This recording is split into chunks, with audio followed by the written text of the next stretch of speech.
Hi everyone, this is Felicia with FP Handmade, and I'm coming at you with a card share video. I've got a couple of new dies in that I hadn't made anything yet, and I like to kind of make something now before I show you my new products. And so what I received was this die of the month, the small die of the month from Spellbinders. It's the July 2023, and it's the layered poinsettia tree. Now this was, I don't know, it just had a lot of little pieces in it.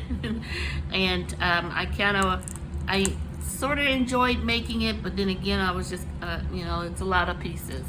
But I did make two cards. I did make the same card twice, and so let me show you that card. So here it is.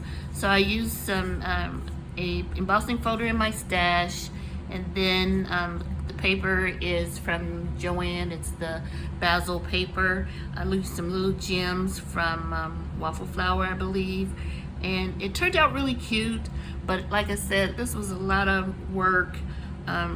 Definitely not the design that I'll be using for several Christmas cards this year. I know so far I have two because I made two, and here's the second one, and I used the same colors, just kind of used the opposite of what I used on this one. But it turned out pretty cute. I had some gold paper in here that I used, and that's Spellbinders gold paper. It's really pretty. That's about the prettiest paper that I've seen in a while, gold. And there's the star up there. So once again, this is the small die of the month, the layered poinsettia tree by Spellbinders. It's the July die of the month. So there it is. Let me know what you think about this die. If you have it, have you made a card using it?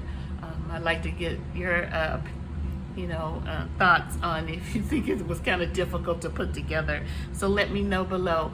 Thanks for watching my video, and I'll talk to you all soon. Bye.